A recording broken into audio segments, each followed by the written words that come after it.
চৰকাৰৰ নিৰ্দেশক লৈ পুনৰ গৰজি উঠিছে অখিল গগৈ ডি ভোটাৰৰ কেছ নাইকিয়া কৰাৰ হ'ব আৰু ডি ভোটাৰৰ কেছ নাইকিয়া কৰি এইবাৰ যিসকল হিন্দু বাংলাদেশী আছে তেওঁলোককহে নাগৰিকত্ব প্ৰদান কৰা হ'ব কাৰ জৰিয়তে তেওঁলোকক নাগৰিকত্ব প্ৰদান কৰা হ'ব আৰু এনেদৰে মন্তব্য অখিল গগৈ সবিশেষ লৈ আহিছো এই মুহূৰ্তত চৰকাৰৰ নিৰ্দেশক লৈ গৰজি উঠিছে বিধায়ক অখিল গগৈ পুনৰ এবাৰ গৰজি উঠিল বিধায়ক অখিল গগৈ প্ৰায় ৭০,০০০ হিন্দু বঙালী বিদেশী ন্যায়াধিকৰণৰ গোচৰ প্ৰত্যাহাৰ কৰিব চৰকাৰে আৰু ডি ভোটাৰৰ কেছ নাইকিয়া কৰি হিন্দু বাংলাদেশীক প্ৰদান কৰা হ'ব নাগৰিকত্ব হিন্দু বাংলাদেশীক প্ৰদান কৰা হ'ব নাগৰিকত্ব ইয়াৰ বাবে চৰকাৰে আৰম্ভ কৰিছে মিয়াখেদা এক আন্দোলন চৰকাৰে আন্দোলন আৰম্ভ কৰিছে মিয়াখেদাৰ বিদেশী ন্যায়াধিকৰণত হিন্দু বাংলাদেশীৰ গোচৰ প্ৰত্যাহাৰ কৰাক লৈ ৰাজ্যজুৰি এতিয়া বিতৰ্কৰ সৃষ্টি হৈছে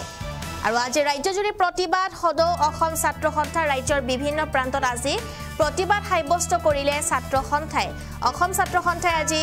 প্ৰতিবাদ সাব্যস্ত কৰিছে ৰাজ্যৰ বিভিন্ন প্ৰান্তত 2014 যেটো 31 ডিসেম্বৰৰ পূৰ্বে অহা 6 ধৰ্মীয় লোকৰ বিৰুদ্ধে নচলাই গোচৰ আৰু এই যি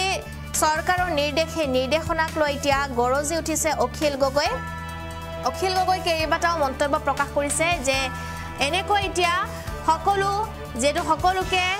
পঠিয়াই দিয়া হৈছে বাংলাদেশলৈ কিন্তু যিসকল হিন্দু বাংলাদেশী আছে তেওঁলোককহে ইয়ালৈ অনাৰ সিদ্ধান্ত গ্ৰহণ কৰা হৈছে আৰু একাংশ সন্দেহজনক হিন্দু বেংগলীক নাগৰিকত্ব প্ৰদান কৰা নচলিব বুলি উল্লেখ কৰিছে অখিল গগৈ আৰু ডি ভোটাৰৰ সকলো গোচৰ প্ৰত্যাহাৰ কৰি সন্দেহযুক্ত হিন্দু বঙালীক হকা দিয়া হ'ব ডি ভোটাৰ গোচৰ প্ৰত্যাহাৰ কৰি সন্দেহজনক হিন্দু বেংগলীক নাগৰিকত্ব প্ৰদানৰ সিদ্ধান্তৰ বিৰুদ্ধে এবাৰ বিস্ফোৰণ অখিল গগৈ আৰু ৬৯,৫০০ গৰাকী সন্দেহজনক হিন্দু বঙালীক নাগৰিকত্ব প্ৰদান কৰিব চৰকাৰে ডি ভোটাৰৰ সকলো গোচৰ প্ৰত্যাহাৰ কৰি সন্দেহযুক্ত হিন্দু লোকক এতিয়া হকা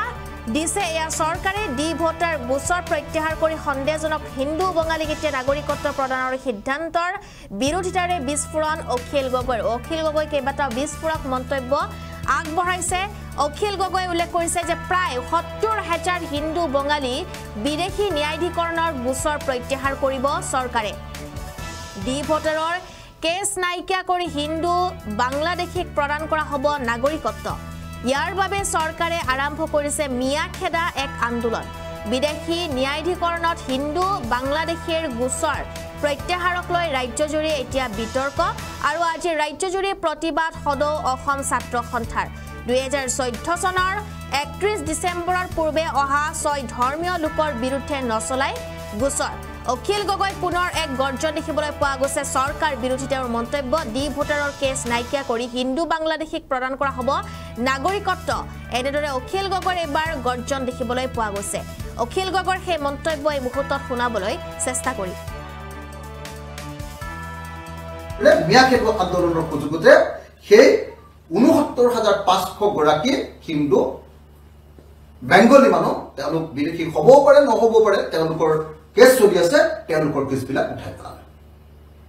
আৰু দুৰ্ভাগ্যজনকভাৱে এই তথাকথিত মিয়াখেদা আন্দোলনৰ কোনো মানুহে আনকি তেওঁলোকৰ সংগঠনৰ নেতৃবৰ্গৰ এতিয়ালৈকে এই হিন্দু বেংগলীবিলাকৰ সন্দেহযুক্ত হিন্দু বেংগলী নাগৰিক যিবিলাক মানুহৰ আন্দোলনৰ জৰিয়তে আমি বিৰোধিতা কৰিছিলোঁ আৰু যিবিলাক মানুহ কামখন পাছপৰ্টৰ জৰিয়তে ন্যায্যতা দিবলৈ চেষ্টা কৰা হ'ল সেই মানুহবিলাকক এতিয়া আমি দেখিলোঁ যে তেওঁলোকৰ ওপৰত থকা যি ডি ভোটাৰৰ কেছ সেই ডি ভোটাৰৰ কেছবিলাক নাইকিয়া কৰি পেলোৱা হ'ল আৰু ডি ভোটাৰৰ কেছ নাইকিয়া কৰি এতিয়া তেওঁলোকক নাগৰিকত্ব প্ৰদান কৰাৰ কাৰণে সকলো সুযোগ সুবিধা প্ৰদান কৰি দিয়া হ'ল মিয়াখেদাৰ এই আন্দোলনটোৰ এনেকুৱা সময়ত তৈয়াৰ কৰি দিয়া হ'ল উচ্ছেদটো এনেকুৱা সময়ত কৰি দিয়া হ'ল যি সময়খিনি অসমৰ বিজেপি চৰকাৰে কা আইনৰ জৰিয়তে আমি দেখিবলৈ পালো যে ৬৯,৫০০ হিন্দু বাংলাদেশী মানুহৰ পৰা বিদেশী ন্যায়াধিকৰণৰ গোচৰ উঠাই লয় ৬৯,৫০০ গৰাকী এনেকুৱা হিন্দু বেংগলী মানুহৰ সন্দেহযুক্ত বুলি যিবিলাক ন্যায়াধিকৰণত কেছ চলি আছিলে, ট্ৰিবিউনেলত যিবিলাক কেছ চলি আছিলে, এই সুযোগত মুছলমান খেদুৱা আপোনাৰ মিয়া খেদুৱা যি আন্দোলনৰ যিটো সুযোগ, সেই সুযোগতে কি কৰিলে, মিয়া খেদুৱা আন্দোলনৰ সুযোগতে সেই ৬৯,৫০০ গৰাকী হিন্দু বেংগলী মানুহ, তেওঁলোক বিদেশী হ'বও পাৰে নহ'বও পাৰে, তেওঁলোকৰ কেছ চলি আছে, তেওঁলোকৰ কেছবিলাক উঠাই পেলালে। আৰু দুৰ্ভাগ্যজনকভাৱে এই তথাকথিত মিয়া খেদুৱা আন্দোলনৰ কোনো মানুহে, আনকি তেওঁলোকৰ সংগঠনৰ নেতৃবৰ্গৰ এতিয়ালৈকে এই হিন্দু বেংগলীবিলাকৰ সন্দেহযুক্ত হিন্দু বেংগলী নাগৰিক যিবিলাক মানুহৰ কা আন্দোলনৰ জৰিয়তে আমি বিৰোধিতা কৰিছিলোঁ, আৰু যিবিলাক মানুহ কামখন পাছ কৰাৰ জৰিয়তে ন্যায্যতা দিবলৈ চেষ্টা কৰা হ'ল, সেই মানুহবিলাকক এতিয়া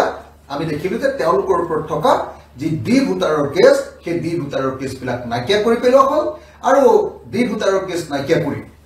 এতিয়া তেওঁলোকক নাগৰিকত্ব প্ৰদান কৰাৰ কাৰণে সকলো সুযোগ সুবিধা প্ৰদান কৰি দিয়া হ'ল। গতিকে এইটোৰ পৰা প্ৰমাণিত হৈ গ'ল,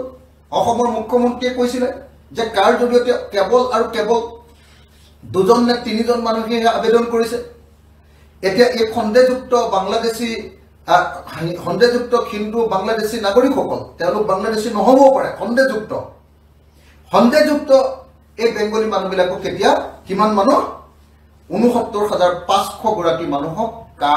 আইনৰ জৰিয়তে তেওঁলোকক নাগৰিকত্ব প্ৰদান কৰা হৈ গ'ল, তেওঁলোকক নাগৰিকত্ব প্ৰদান কৰি দিলে। কালিৰ দিনটোত যেতিয়া সেই নিৰ্দেশ জাৰি কৰি দিলে যে কেছবিলাক উঠাই দিব লাগে, তেওঁলোকক আৰু কোনো পধ্যে 2019ৰ কা আন্দোলন কাখনৰ জৰিয়তে তেওঁলোকক মান্যতা দি দিয়া হৈছে। গতিকে তেওঁলোক আৰু কোনো পধ্যে মানে ডাউটফুল ভোটাৰ নহয়, তেওঁলোক আৰু কোনো পধ্যে সন্দেহযুক্ত নাগৰিক নহয়, তেওঁলোকক এতিয়া আমি মানে নাগৰিকত্ব প্ৰদান কৰি দিম। সেইকাৰণে দেখা গ'ল যে কাৰ জৰিয়তে কালিৰ দিনটোতে